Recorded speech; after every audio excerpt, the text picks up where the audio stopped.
Don't stop painting the mural? Sure thing, boss. For the last 3 years, I have worked as a muralist for a mural company. It's hard work, but also rewarding. Also, I love the beautification of public spaces. I had a good boss. He was a skilled painter who worked alongside us on the projects in addition to providing us with plenty of financial incentives and encouragements. Unfortunately, he retired last year and gave full control of the business to his partner. It immediately became a dumpster fire. The business partner had controlled the administration side of the company. He was not a painter and didn't understand the work it took. He would overbook clients and overpromise on completion dates. He never offered us incentives and would only berate us for not getting jobs done quick enough. We tried to tell him that the old boss has always encouraged us to make our time and deliver the best murals, as the company's reputation rested on the quality of work. We also tried to explain as artists we wanted to be proud of the work that we put out there. He brushed it off with, "You're paid to finish jobs, just get it done." This was incredibly demoralizing, and after 2 months of churning out rushed work, we were burnt out. One of our 4 muralists quit. The final straw came 3 months later. Our company won a huge bid to paint the side of a 5-story tall building using my design. I told the boss that it would take us 5 weeks to complete. However, a week before the project was due to start, he told us that we only had 3 weeks. We protested, citing that we're down 1 muralist, there's safety issues, weather changes, and the complexity of the design. He, of course, told us that the contract has been signed and brushed off our concerns. He did, however, offer us financial incentives for overtime work this time, and knowing that there was nothing we could do, we accepted it. I simplified the design and we planned to stay late. The weather got bad as predicted. There were a few days of rain where we barely got any work done. We fell behind and told the boss that we had to get an extension. Our client was nice enough to grant another week, but our boss was mad. He would show up to the job site regularly just to rush us. On the 3rd week, we were working, then a slight drizzle started. We were waiting in our cars hoping that it would pass when the boss showed up. The moment he saw us, he started accusing us of being lazy. To quote, "This is why we're falling behind." One of my coworkers said through gritted teeth, "Can't you see it's raining?" But before we could explain why we couldn't paint in the rain, the boss yelled, "You're scared of a little drizzle? You shouldn't be a muralist. Get back to work." My coworker shot me a look and I knew immediately. The malicious compliance was on. The 3 of us got back to the scaffolding and began working. The boss smugly said, "See? That wasn't so hard," and drove off. We kept smiling to ourselves. When the boss returned that afternoon, he was horrified. The rain had washed the paint down the building, leaving paint streaks dripping on the rest of the mural. Basically, the whole mural, 3 weeks worth of work, was ruined. We noticed him staring slack-jawed, but we kept painting. Then he called us down and cursed us out with all sorts of profanities. When asked, "What the heck are you guys thinking?" my coworker replied, "Well, you were the one that told us to do it." My boss's face turned beet red. Then he asked, "Well, how the hell are we gonna fix this?" My coworker simply replied, "You mean how are you gonna fix this? We've decided to all quit." And indeed, we had while we were working in that rain. We packed up our tools as the boss went from yelling to begging to yelling again. We just ignored him. That was the last day we were on site. I felt so relieved the moment I got home. The aftermath. I got a call a week later from my old boss. I was ready to tell him that I won't come back to work, but it turned out that he was just checking in on me. He apologized for what happened. He also told me that my new boss lost the contract and had to fork out the money to repaint the whole building wall blank again so another muralist can take over. The company is floundering now. The new boss can't find anyone to replace us, and he probably never will. What he didn't realize was that finding any good muralist willing to work for a company is difficult, let alone a team. Most muralists are more than happy to self-employ. More importantly, not many people have the skills and patience as well as physical abilities to create beautiful landscape works of art from great heights. I give it another few months before the company completely shuts down. My coworkers and I still keep in touch. They got a few projects in the works from clients that they knew during their time with the company. I help out now and then, but I'm still pretty burnt out from the experience, so I think I'll look for other jobs for now. I live in a city that has some amazing murals, and I've always been awed by the stuff that artists create. I used to be really into graffiti art when I was younger, and luckily got to meet some local artists that have since gone on to work for large brands and sports teams. Like the old saying goes,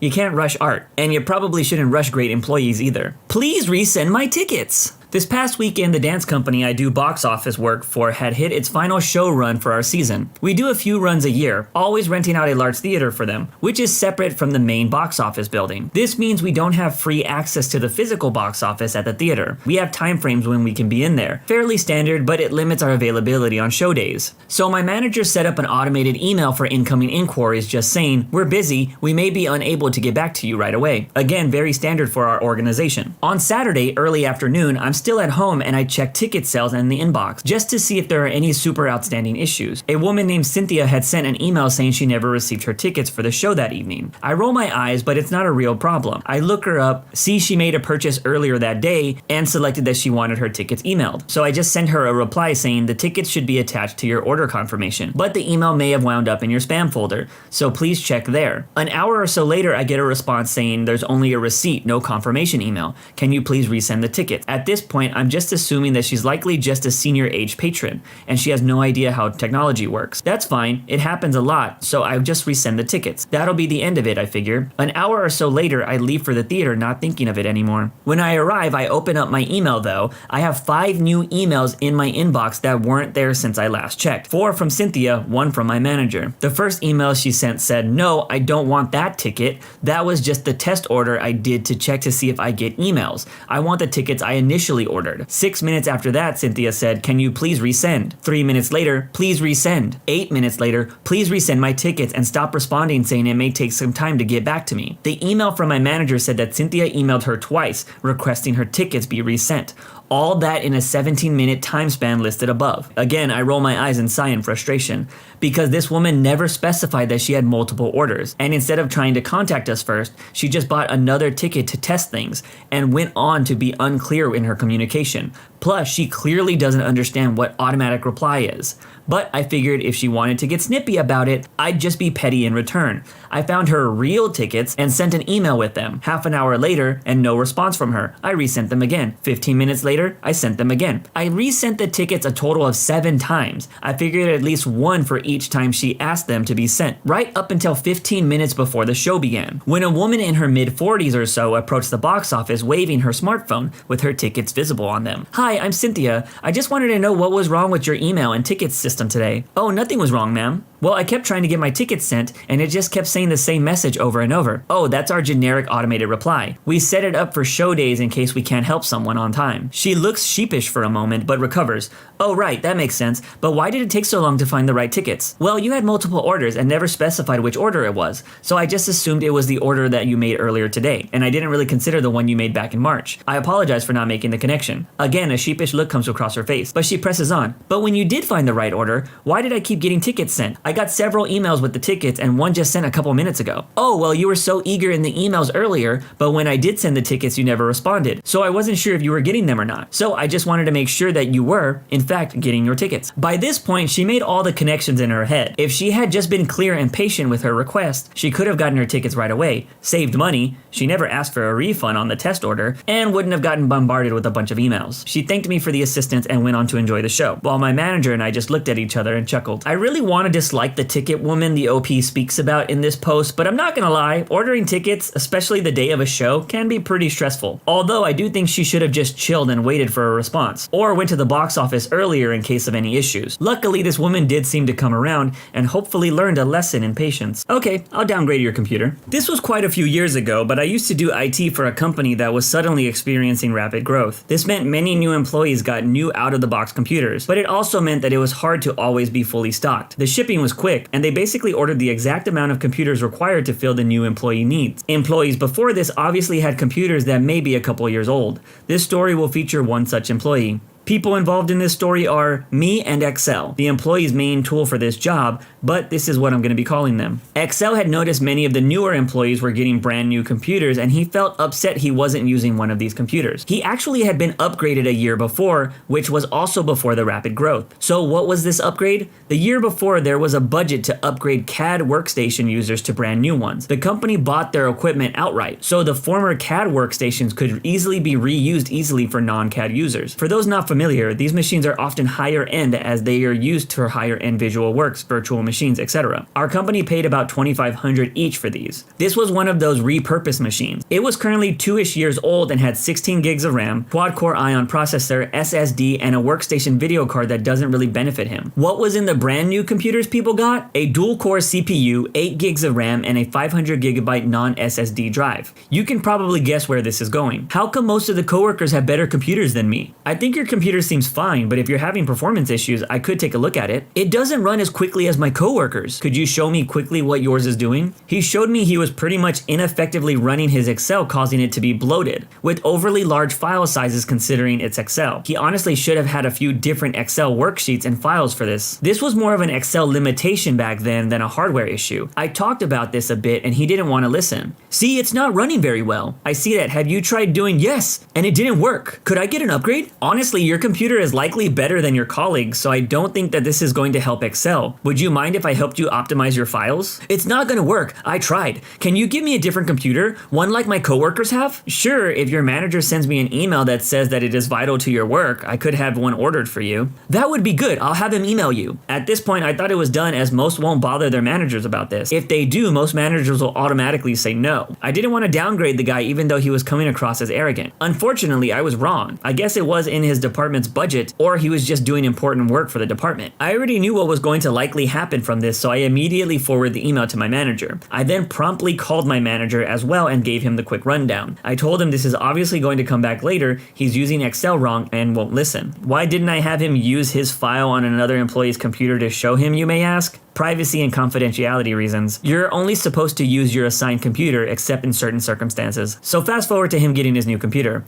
He failed to back up his data, so I had to help him retrieve that. Also, how long did his computer last before he was upset it wasn't working as well, you may ask? 1 hour. Unfortunately, I was busy because, as I said, the company was growing fast, and I couldn't run to help him over something with this type of priority. He could do his job, just not optimally because of his Excel knowledge. I had him go through service desk knowing it's coming back to me eventually. He had to wait about 2 days. He begged for his other computer back. At this point, I was done playing this ridiculous game. He was taking way too much of my time, and I'm not swapping it again. Also, the computer was just billed to his department. I don't really want to unassign it and reassign it with his old one and have it put back into inventory pool for his department. Do you mind if I actually test for a minute to see if I can fix your Excel first? It's not going to do anything. I use this program every day. I know what I'm doing. Okay, but I need to test it because if I don't, my manager is going to ask me why I didn't before I swapped again. Note, my manager trusts me and doesn't care, but I need to make it clear that this is a requirement without creating a conflict such as him thinking I believe he's lying. Sure, whatever, I'm gonna go grab a coffee. Actually, can you grab a chair and stay for a couple minutes? I proceed to quickly check Excel file to avoid breaking reference and make his basically 10 megabyte 32-bit garbage Excel file into 5 different files. Honestly, these files are still pretty bad, but suddenly Excel isn't hanging or freezing for a minute or more anymore. How did you do that? Is there any way that you can combine the files for convenience? I think you should keep the files separate. When a file gets too bloated, Excel struggles to handle them. At this point, half of his department is looking at us.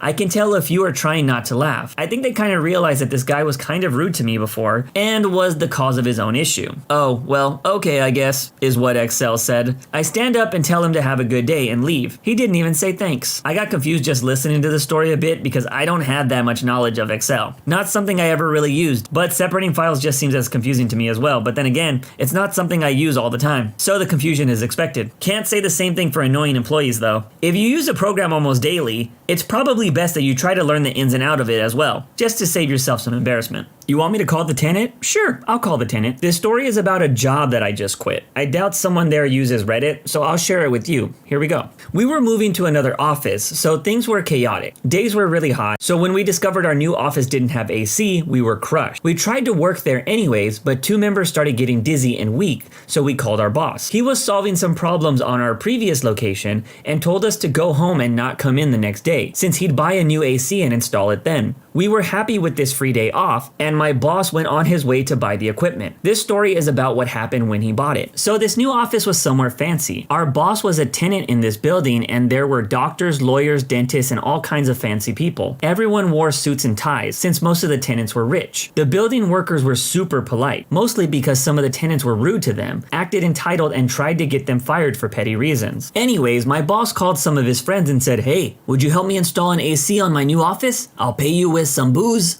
And they accepted, since it was, again, really hot. My boss and their friends were there the next morning wearing tank tops, shorts, and sandals. They were greeted by someone who worked there. I don't remember his name, but I'll call him assistant. That knew who my boss was and would follow him around, answer his questions, and help him with any info about the building or the room. You know, a good human being. He was supposed to know all the tenants, so everybody liked him. But I guess he wasn't in a leadership position because his workmates didn't seem to enjoy his presence. He didn't seem to care though. So assistant greeted my boss and followed him to our new room. My boss said he saw the receptionist look at him with disgust because of their clothes, but didn't think much about it. What were we supposed to do? There was only one entrance. They went upstairs and started working. Eventually, my boss noticed that he forgot some tools in his car. No problem. The assistant went with him. They got it and came back up. At reception, again, Mr. Receptionist looked annoyed. Meh. My boss, who I admit wasn't the most organized, noticed he forgot to buy something. Okie dokie. Assistant, always happy to help, followed him to the entrance and waited for him to buy his tools somewhere near and come back. Again, as they got in, receptionist looked mad. For the third time, my boss had to go through reception to do something and get something he forgot. Assistant went with him, assuring him it was okay and that he had every right to come and go as he pleased. But this time, receptionist had enough. When my boss got into the building, he saw receptionist come in his direction, fuming. But he didn't say anything to my boss. Instead, he went straight to assistant and, completely ignoring my boss, said something along the lines of, "What the hell is this? Why are those people coming and going and there's no order in this building? Why don't you do anything?" Assistant just looked at him and said calmly, "I'm sorry, but they need to make as many trips as necessary to install the new AC today, so that tomorrow a team can come work without any interruptions or discomfort." "I don't care," said the receptionist. "Those people are annoying our staff, our guests, and our tenants. This building is no place for them.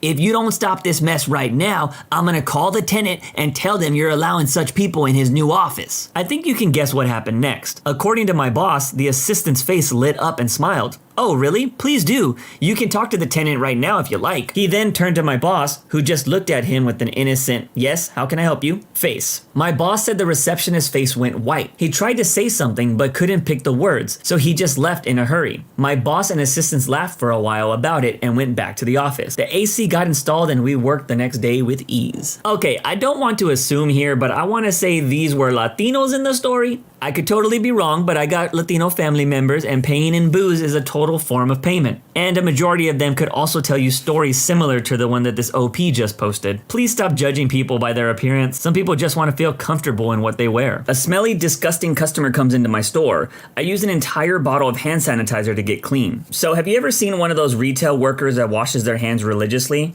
Allow me to give you a prime example as to why. I used to work in a store's phone center, which is right by the front door. Since it was located so close to our most used entry, it would sometimes get pretty warm when the doors would constantly open and all the people came in and out. So we had a little fan on our counter by the register, and it was behind a divider, so it was out of view of the customers. I was working up there one day when this old guy, maybe 60 to 65, comes in for me to help him with his phone. As he came in, I noticed he looked kind of sweaty, which was understandable as it was a fairly hot day this day. Also, I thought his hair looked kind of sweaty, but no, his hair was just extremely greasy, to the point where I saw it literally dripping. It was so wet from grease that it looked like he had just dunked his head in water about 30 seconds before walking into the store. He gets to the counter and I attempt to greet him as I do all customers, but I had to stop and pause halfway through to suppress the immediate urge to instantly vomit when his smell hit me. So it probably sounded something like this. "Hi, how can I help you?" I'm not exaggerating when I say it smelled like someone had taken a porta potty that had been used for a week at a state fair, dumped it in the middle of a highway for a week during an extreme heat wave. And then this guy came along and just rolled around in it. Also, he brought flies with him, as if they followed him. There was like 5 or 6 of them just flying around him. It's not a stretch to say that smelling raw sewage would have been preferable. I subtly pointed the fan as much toward him and away from me as I could without making it obvious, so it would be blowing the nose hair singeing smell away from me. I tried to continue as best I could, while leaning as far back as I could without looking like I was trying to get away from him. He told me his phone wasn't calling out and he wanted me to fix it. Now normally I don't have a problem holding a phone if a customer hands it to me, but this phone was the most disgusting thing I've ever been handed. He told me he had only bought it a couple of months prior. He pulled out a flip phone that was supposed to be black in color. What he actually pulled out was something that was once upon a time most likely black, but now was one giant stain that was covered with dried drops of brownish mysterious liquid. It also had this yellowed screen, which should not be able to happen in the very short span of time that he had it. I told him to just set it down on the counter for me, and I used only my fingertips to touch his phone and use the speakerphone when I tested a call. I got his phone fixed and sent him off happy. Then I looked at the fingertips that I used, and I'm not kidding you when I say it looked like I had been handling rusty nails for hours, which at this point I almost vomited. It wouldn't be an exaggeration to say that I almost used an entire bottle of hand sanitizer, and then I went to the restroom to scrub my hands until every bit of brown was off and my hands were completely red, followed by another hand drenching of sanitizer. I now impulsively sanitize my hands after every customer, regardless of whether or not I've touched anything from them. So next time you see someone obsessively washing or sanitizing their hands, just let them. You never know what mess they might have been through. Bro, this story is super relatable. I used to work retail, and man, I always say if you want to be a writer, work retail for a little bit so you can just see how people look and behave. It will be one of the best writing experiences you will ever get, but man, you will meet some characters and some might be as bad or worse than what this OP described. But let me ask you this question. Do you think this OP is a jerk for describing the customer the way they did? Let me know in the comments. That's it for today's video. If you want to make sure you don't miss out on any content, hit that subscribe button and make sure you hit that bell to turn on notifications. If you want to finish listening to all those stories, use the playlist at the top of the description. And if you're someone who live streams and needs copyright-free music, check out the Cream of the Crop music by searching Cream of the Stream on Spotify or whatever music platform you choose. Remember, it's free.